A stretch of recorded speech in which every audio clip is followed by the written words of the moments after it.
Bonsoir Angus Deaton. C'est un plaisir de vous accueillir sur France Info.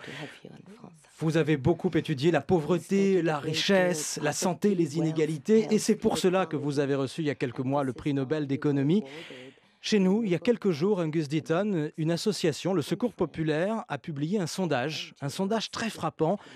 Plus d'un Français sur deux a eu peur un jour de devenir pauvre, et ils sont de plus en plus nombreux, les Français, à ressentir cela. Est-ce que ça vous étonne, Angus Deaton?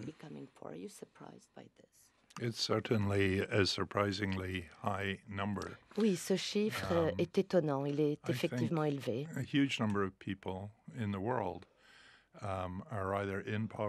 je pense qu'un très grand nombre d'habitants de la planète vivent dans la pauvreté ou ont peur de régresser, de tomber dans la pauvreté.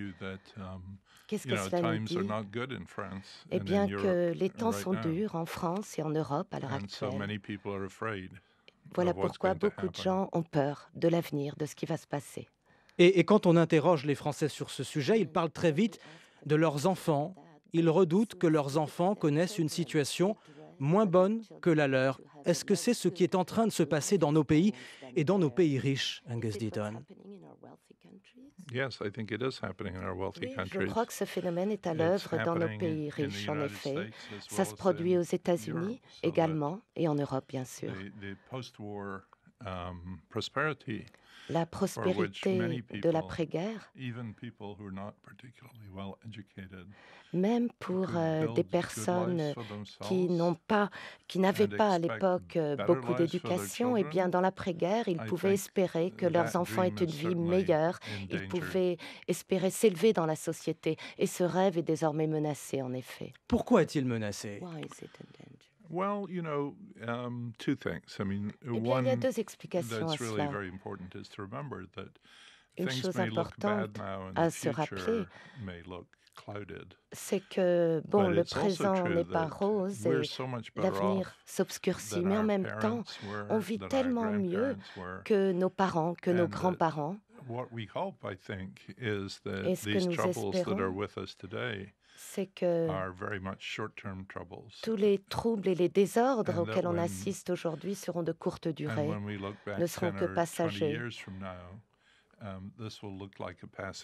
Et j'espère que d'ici 10 ou 20 ans, on verra ce moment difficile comme un moment transitoire dans notre histoire et on peut espérer retourner à un monde dans lequel nos enfants, effectivement, auront une vie encore meilleure que la nôtre. Vous comprenez, Angus Deaton, cette inquiétude des gens quand on les interroge sur leur situation, sur la situation de leurs enfants. Et en même temps, dans le livre qui vient de paraître en France, La Grande Évasion, qui est passionnant, vous soulignez de mille manières que nous avons fait des progrès extraordinaires. Et vous allez jusqu'à écrire « Le monde n'a jamais été meilleur qu'aujourd'hui ». Ça va surprendre beaucoup d'auditeurs et beaucoup de lecteurs. Qu'est-ce qui vous fait dire ça, Angus Deaton, alors qu'il y a des guerres, qu'il y a en ce moment des milliers de réfugiés qui arrivent en Europe? Mais je le dis parce que c'est vrai, c'est la vérité. Et si les gens s'en étonnent, eh bien, c'est positif. Car je crois que c'est une prise de conscience essentielle. Il faut que l'on sache qu'on ait conscience du fait que l'on vit mieux qu'auparavant. En fait, j'ai beaucoup d'optimisme par rapport à l'avenir, au monde, mais ce n'est pas un optimisme béat. Quand on connaît un peu l'histoire, on sait tout ce qui peut produire de délétère, voire d'horrible, d'atroce. Donc le mieux que l'on puisse espérer à l'heure actuelle, eh bien, c'est que nous vivions actuellement un recul modéré, surtout transitoire, un recul qui ne sera pas permanent. De la même manière qu'avec des événements désastreux dans le passé, eh bien, on a régressé, puis après on s'est remis en scène. Et j'espère qu'on passera ce moment difficile de la même manière. Au cœur de votre livre, il y a la question de la santé et les progrès phénoménaux que nous avons connus ces derniers siècles et surtout ces dernières décennies. Est-ce que vous pouvez, Angus Deaton, nous donner un ou deux exemples des progrès fabuleux que nous avons faits en matière de santé?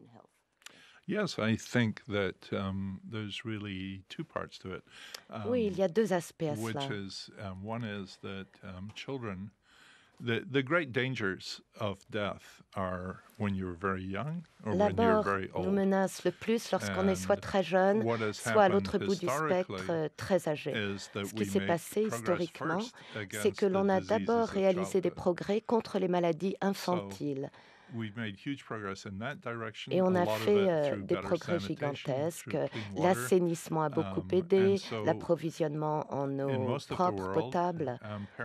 Et dans la plupart des pays du monde, les parents n'ont plus à vivre le calvaire de voir leurs enfants mourir. C'est derrière nous. Et ça, c'est un progrès considérable. Lorsque mon père est né en 1918 en Angleterre, eh bien, ses chances de mourir en bas âge étaient les mêmes que celles d'un enfant dans l'Afrique subsaharienne d'aujourd'hui. Alors qu'aujourd'hui, bien sûr, très peu d'enfants meurent en bas âge en Angleterre, en Grande-Bretagne, et j'espère que cela deviendra la réalité de l'Afrique subsaharienne à l'avenir.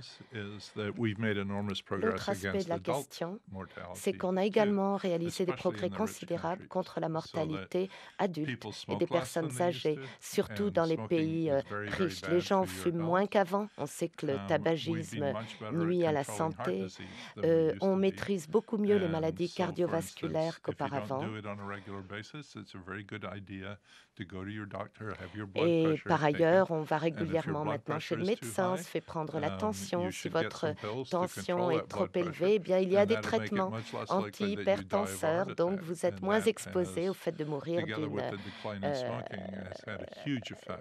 d'un infarctus du myocarde. Et par ailleurs, la lutte contre le tabac a aussi beaucoup fait pour réduire la mortalité parmi les adultes. Il y a aussi évidemment un Gus Deaton, cette fameuse croissance, ce mot qui fait rêver tous les politiques, tous les dirigeants politiques du monde entier qui promettent la croissance à leur population, cette croissance phénoménale dans des pays qui étaient dans la misère.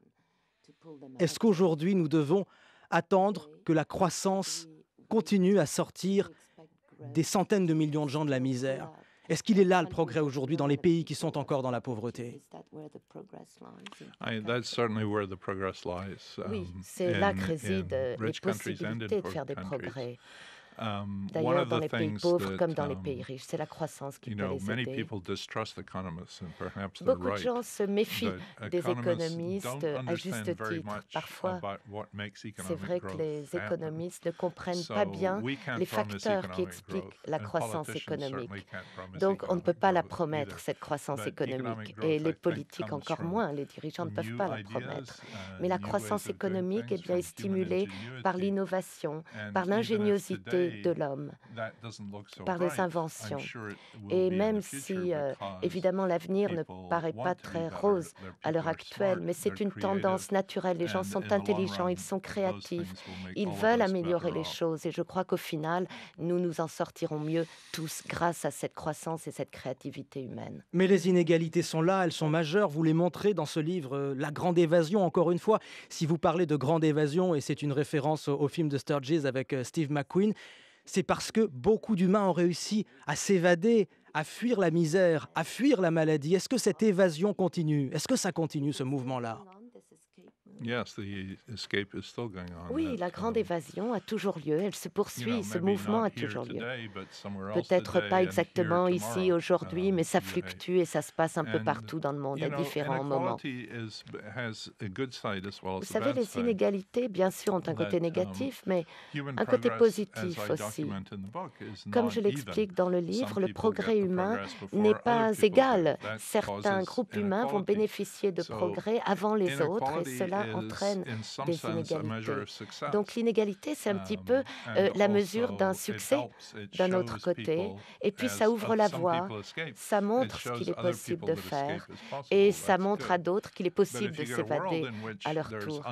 Alors que si dans le monde, il n'y a que des allocations de ressources très inégales, une répartition très inégale, où les richesses sont concentrées entre quelques mains, là, il y a une inégalité qui entraîne avec elle des dangers, y compris politiques, bien sûr. Et ce que vous nous dites aussi, c'est que face à ces inégalités, nous, les plus riches, nous l'Europe, nous les États-Unis, nous n'avons pas la bonne attitude. Nous prenons le problème à l'envers. Pourquoi, Gus Deaton? It's hard. I hate to come to someone else's country and tell them. Bon, vous savez, j'ai toujours scrupule à débarquer dans le pays de quelqu'un d'autre et leur expliquer comment il faudrait conduire les affaires nationales. Une chose sur laquelle les économistes n'insistent pas assez, c'est l'importance de l'action publique, de l'action politique. Si les gens estiment qu'il ne faut pas avoir d'inégalité, si les gens estiment que le gouvernement écoute trop les riches et n'en fait pas assez pour les pauvres, alors le meilleur moyen d'en sortir, c'est de s'organiser politiquement et de combattre cette tendance. Et aujourd'hui, en Amérique, en Europe, beaucoup de gens pensent que les politiques, les dirigeants ne travaillent pas assez pour les gens ordinaires. Et en même temps, vous nous expliquez très simplement que pour que les pauvres soient moins pauvres, il ne suffit pas que les riches leur donnent un peu de leur fortune ou un peu de leur richesse. Parfois, c'est même le contraire. It's more complicated than that. In the book, oui, c'est un peu plus compliqué que cela. L'argument que je déploie dans mon livre, c'est que les transferts d'argent des pays riches aux pays pauvres ne fonctionnent pas très bien. En effet, ça ne veut pas dire que les gens qui sont riches en France ne devraient pas essayer d'aider les pauvres de leur pays ou d'autres pays. Mais je développe tout cet argument autour de l'aide publique au développement, plutôt que l'assistance publique qui, elle, doit continuer de fonctionner dans chaque pays. Et pour vous, Angus Deaton, les pays pauvres, les pays qui connaissent encore la misère, doivent d'abord essayer de s'aider eux-mêmes. Les pays qui s'en sont le mieux sortis, comme l'Inde et la Chine actuellement, ce sont des pays justement qui se sont aidés eux-mêmes. L'Inde et la Chine ont bénéficié d'une aide étrangère, mais en portion minime par rapport à la taille de leur économie. Donc, si on regarde dans l'histoire, les pays qui s'en sont le mieux sortis, eh bien, ce sont ceux qui ont trouvé leur propre voie de progrès. De même que la France, la Grande-Bretagne, les États-Unis, historiquement, se sont sortis de la misère, des problèmes de santé massifs.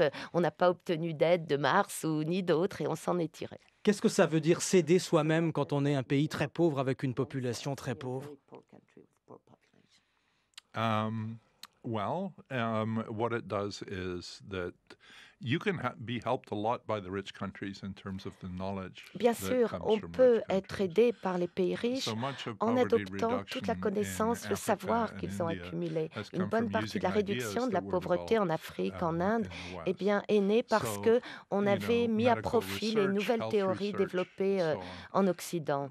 La recherche médicale, la recherche sur la santé. On peut aussi mettre en place des politiques de barrières douanières, par exemple, pour protéger les paysans africains, leur permettre de vendre leur production agricole en Europe, en Grande-Bretagne, aux États-Unis. Tout cela serait susceptible de les aider plutôt que d'envoyer de l'argent simplement au gouvernement. Je crois que ça, c'est une pratique destructive. Je voudrais finir, Angus Deaton, avec une question beaucoup plus personnelle, parce que ça fait des décennies maintenant que vous étudiez le bien-être sous toutes ses formes et le bonheur, osons le mot, le bonheur. Et ça n'est pas seulement une affaire de chiffres, même si vous travaillez beaucoup à partir des chiffres et des graphiques et des études. Est-ce que les hommes que vous rencontrez sont plus heureux qu'avant, Angus Deaton?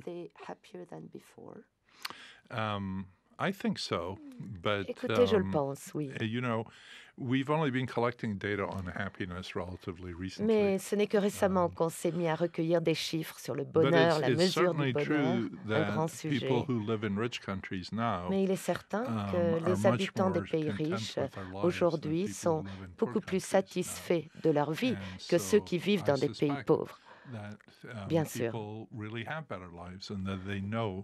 Je pense en effet que les gens vivent une vie meilleure et qu'ils en ont conscience, ils le savent. Une façon de regarder la question, vous savez, pour la plupart des parents, la pire chose qui puisse leur arriver dans la vie, c'est de perdre un de leurs enfants.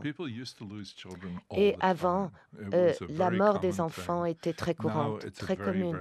Or, maintenant, c'est extrêmement rare. Donc, comment peut-on affirmer que la vie des gens n'est pas meilleure alors qu'ils n'ont plus à voir leurs enfants mourir? Ce seul progrès, je crois que c'est l'argument qui nous pousse à dire que oui, notre vie est meilleure qu'auparavant. Angus Deaton, merci infiniment. Je rappelle le titre de ce livre, La Grande Évasion, aux presses universitaires de France. Merci également à Efder qui traduisait vos propos ce soir sur France Info. Thank you very much. It's been a real pleasure talking to you. Ça fait un plaisir, merci.